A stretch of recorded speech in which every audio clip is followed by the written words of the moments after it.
नाज़रीन, यूँ तो अल्लाह ताला ने जन्नत इंसानों और बिलखसूस मुसलमानों के लिए बनाई है। इन तारीख में बहुत से ऐसे जानवर भी गुजरे हैं जो कि अल्लाह के मुकर्रब बंदों के साथ निस्बत की वजह से कल बरोज़े क़यामत जन्नत में दाखिल किए जाएंगे। आज की वीडियो का हमारा मौजू जो है वो उन जानवरों के बारे में ही होगा।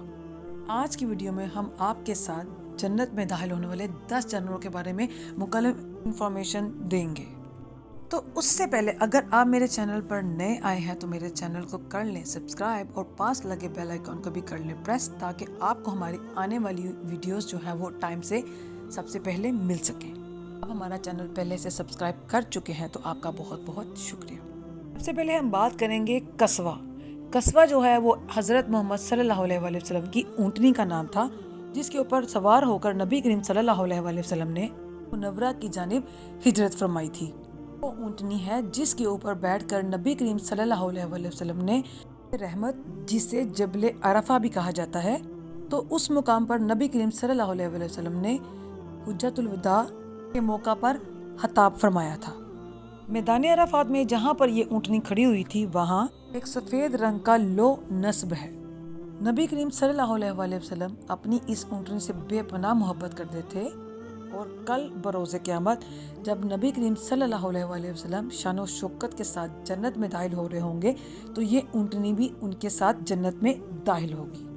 नंबर 2 पे हम बात करेंगे हज़रत सालेह अलैहिस्सलाम की ऊँटनी के बारे में। उसका नाम नाकातुल्लाह था, जिसका मायने है अल्लाह की ऊँटनी।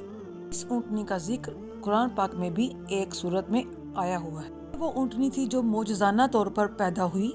ये मोजज़ा हज़रत सालेह अलैहिस्सलाम ने किया था, क्योंकि लोगों का कहना था कि अगर आप एक नबी हैं तो इस पहाड़ी से एक ऊँटनी निकाल कर दिखाएं जो बाहर आते ही बच्चा पैदा करे। फिर अल्लाह के हुक्म से ऐसा ही हुआ, लेकिन कौम ने उस ऊँटनी को कत्ल कर दिया, जैसे उन पर अल्लाह का अजाब भी नाजिल हुआ। तीसरे नंबर पे हम बात करेंगे हज़रत इब्राहिम अलैहिस्सलाम के बछड़े के बारे में। कुछ रिवायात के मुताबिक हज़रत इब्राहिम अलैहिस्सलाम के पास अल्लाह के 2 फरिश्ते तशरीफ़ लाए। फरिश्तों ने आकर हज़रत इब्राहिम अलैहिस्सलाम को उनके बेटे की बशारत दी और हज़रत लूत अलैहिस्सलाम की कौम पर अजाब नाजिल होने का हुक्म भी सुनाया कि वो फरिश्ते इंसानों की सूरत में हज़रत इब्राहिम अलैहिस्सलाम के पास आए थे।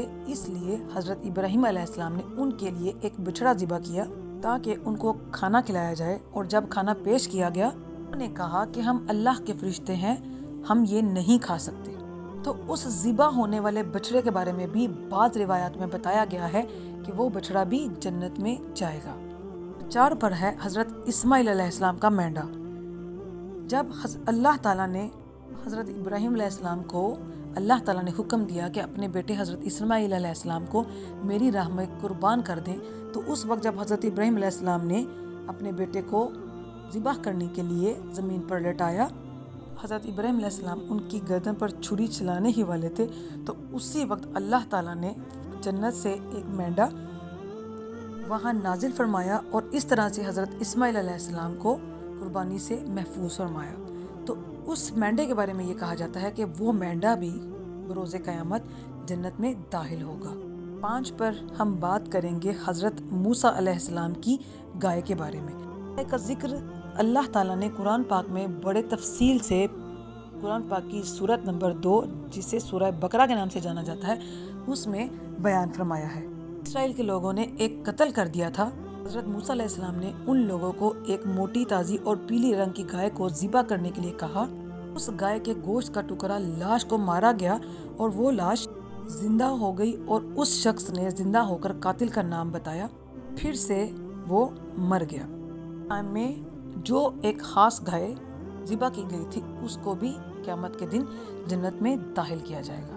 नंबर 6 पे हम बात करेंगे हज़रत यूनुस अलैहिस्सलाम की मछली के बारे में। यूनुस अलैहिस्सलाम अपनी कौम को अजाब नाजिल होने का बताकर वहाँ से चले गए और रास्ते में एक कश्ती में सवार हुए, तो फिर तूफान आ गया और लोग जो है वो डूबने लगे।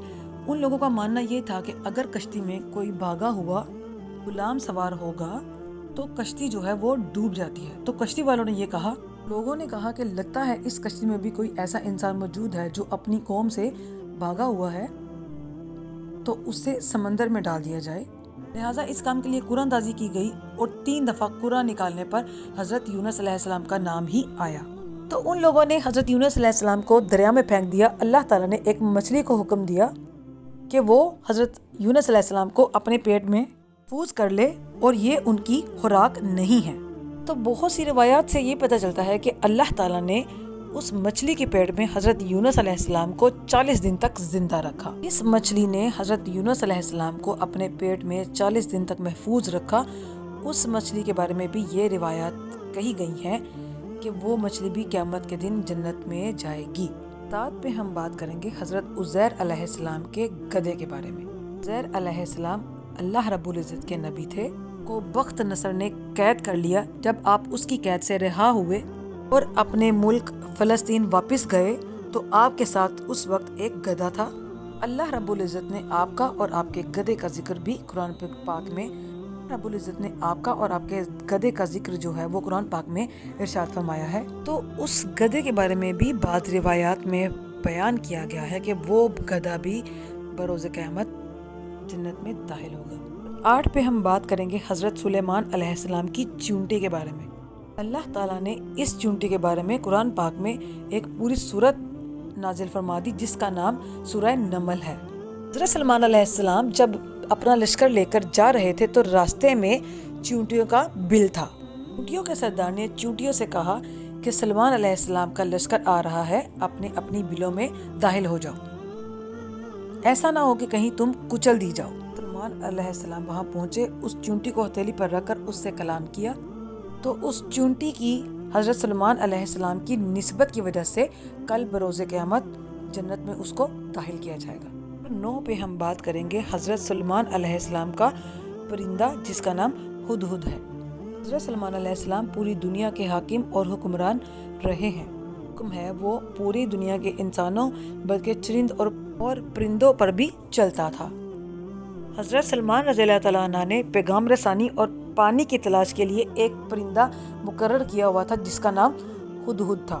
سامعین، اس پرندے یعنی ہدہد کے بارے میں بھی یہ بیان کیا گیا ہے کہ وہ پرندہ بھی حضرت سلیمان علیہ السلام کی نسبت کی وجہ سے کل بروز قیامت جنت میں داخل ہوگا۔ آخر پہ ہم بات کریں گے اصحاب کہف کے کتے کے بارے میں، کیونکہ بہت سی روایات میں یہ بھی آتا ہے کہ وہ کتا بھی بروز قیامت جنت میں داخل کیا جائے گا۔